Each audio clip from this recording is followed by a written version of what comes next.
Hey everyone, Spencer Campbell of Gila RPGs here. The other day I did a video about a dungeon game, which is probably, like I said in the video, my favorite new fantasy game by Chrisbazette. The reason I did a video on a dungeon game is because I bought the Dungeon Drop 1 specifically from Chris. If you don't know Chris or you're not familiar with Chris Bissette, you might know them by the name Loot the Room. That's the name that they have for their blog, for their website. Um, Chris makes incredible adventures, and the adventures are usually system agnostic, or they'll work for pretty much any fantasy game or OSR game that you're interested in. So this review is not really a review. It's a little bit different than the stuff that I normally do, because normally when I do one of these videos, I've read the book like I did with the dungeon game. I pour over it, I obsess over it, and then I talk frantically in 5 minutes about how much I love it. Not what we're doing here, because I haven't even opened this box yet. I figured I would just kind of open it up here, see what's inside, and kind of talk about it as I see it. I basically bought this box sight unseen because I buy anything that Chrisbazette makes, and if I can get it in print, I pick it up, because Chris makes not only fantastic games, but just the quality of the prints are great. Like I said, I keep pointing at this. I was actually asking Chris about this the other day. They said that they made the art on this cover. I love this cover art. Look at the quality of this box. It's this like really nice slick box with the kind of the foil print on it. It's really great. So I kind of figured I would just open this up, see what's inside, and then brag about how cool Chris is and how good this is, and then warn you that you should buy one of these right away. In fact, I'm going to warn you about that right now before I've even opened it, because this is a very limited thing. I think Chris only made like 100 of them, so I know that they're still available. When I checked the website this morning, when I'm recording this video, hopefully there's still some available by the time this gets posted, and you can grab one of these dungeon drops while they still remain. So I'm going to just open this up and see what is inside. It automatically comes with what I love, a certificate of authenticity, which is great. It's got Chris's bear logo stamped on it, and it looks like I've got a copy of 200. So there's 200 of them, not 100.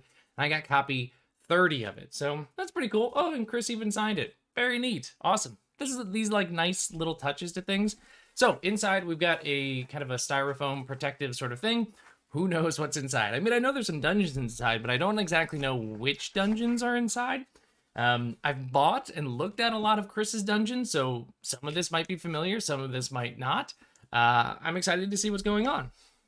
Right away, at the very top, we have a cool exploration notebook. This is fantastic. It's a really simple notepad. It has exploration turns to track. Exploration turns are a thing that you see in a lot of like OSR games or very streamlined dungeon crawl games, where you have a turn that's like approximately takes 10 minutes, like enough time to fully explore a room or navigate a certain passage so that like everybody in the party can do something during that turn. And a lot of adventures track exploration turns because they will be like triggering for certain events, like maybe random encounters happen, or a certain person will show up after 6 exploration turns. You hear the haunting bell ring further down in the church, right? So having a notepad that tracks this, and then the nice little note section here is fantastic. Very cool as well, a 2d6 reaction table, just to see how people are doing, because that's the beauty of a lot of the adventures that I know that Chris writes, is they're not prescriptive. We don't really know who these NPCs are or what they're into or what they're all about. We're supposed to discover it at the table. So when I roll up on one of the NPCs in one of these adventures, they might be hostile and attack me right away because I'm really bad at rolling and I roll snake eyes. But somebody else might get something more like indifferent or uninterested. Okay, so now we have hit the Holy Grail, which is the actual adventures themselves. There are, looks like 5. There are 5 pamphlet adventures. Pamphlet adventures are fantastic because the name implies, they fit all on a single pamphlet. Makes it super easy to transport this sort of thing.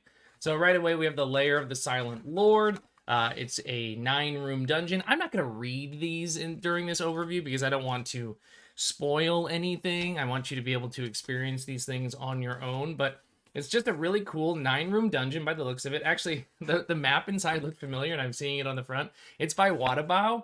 who is the person who makes the generators, the generators that like lots of us use. Like this is the dungeon map generator. There's a cave generator. I use the Perilous Shores generator for the rune maps.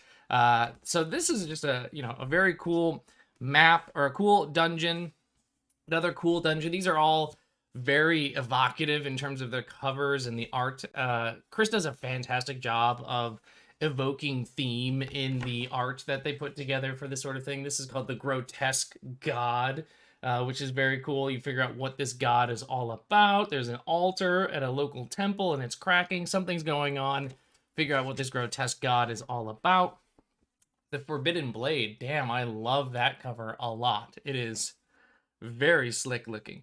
System Neutral Dungeon Crawl by Chrisbazette. Each one of these looks really, really cool. Ooh, I mean, I'm a sucker for like neon colors on black. So that pink, that blue, that yellow, I love that very much so.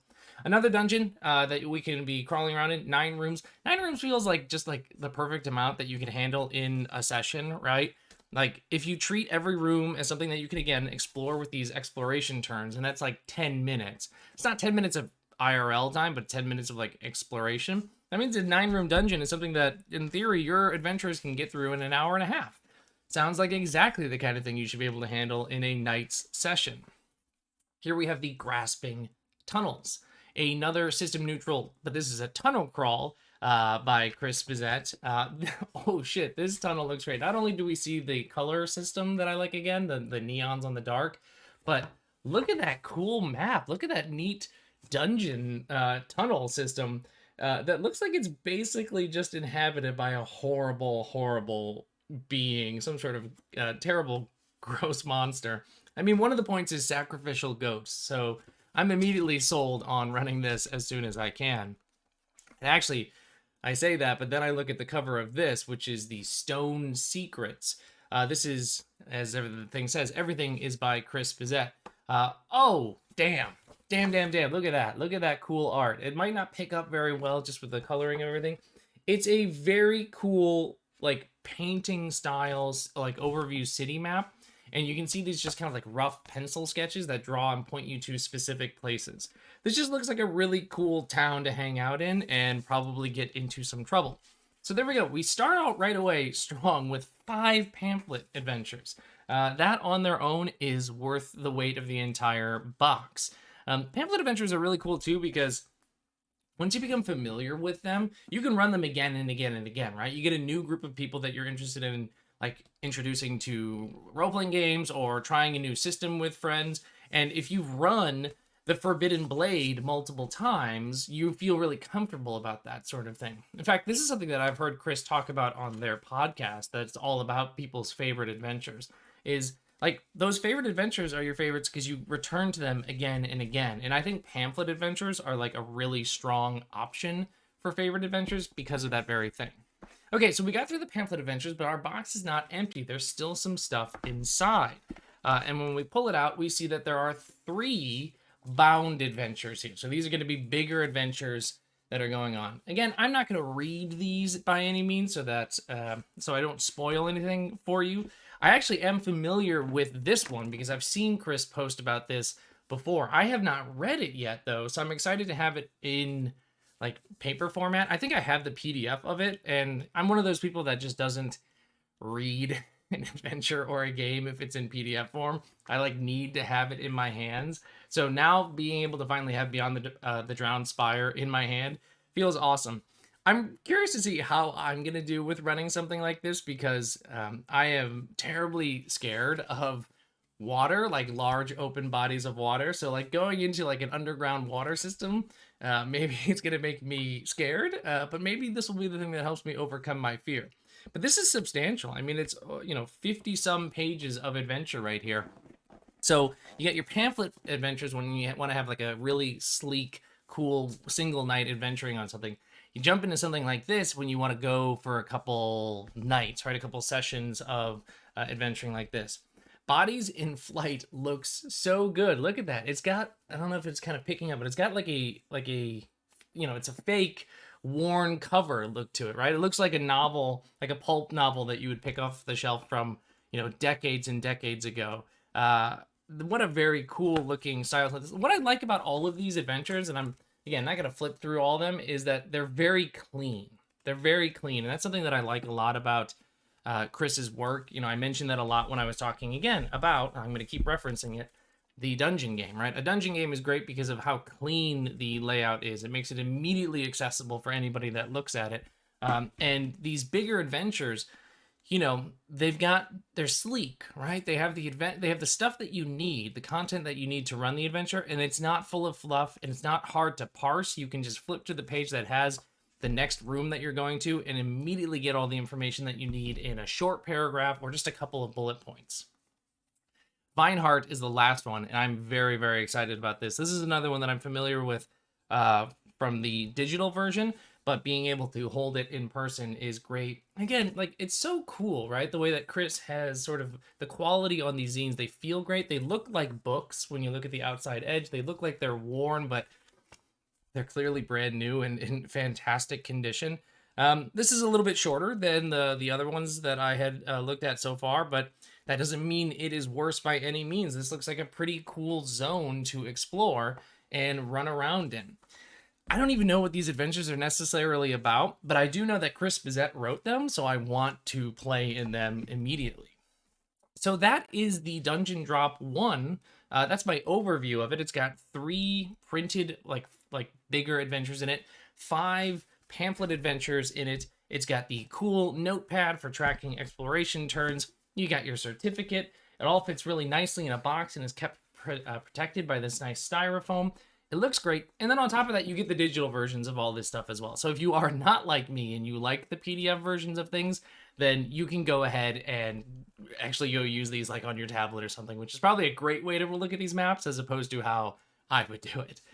So that is it. Like I said, this is a limited edition thing. There are only, as the certificate of authenticity says, 200 of these that were made, and I've got number 30. So that gives you some sense of maybe how many of these are left, but you should definitely go grab one while you can. I've got the link below that will give you access to Chris's page where you can go buy the game. And then if you do buy this box, you'll get a copy of a dungeon game tossed in with it. So if you watched my other video and you thought this game sounds really cool and you wanted a printed copy, go pick up the Dungeon Drop and you'll get a copy of your own. So that's it. I hope you enjoyed that overview, and do make sure that you go check out this game and support Chris, and I'll see you later. Bye.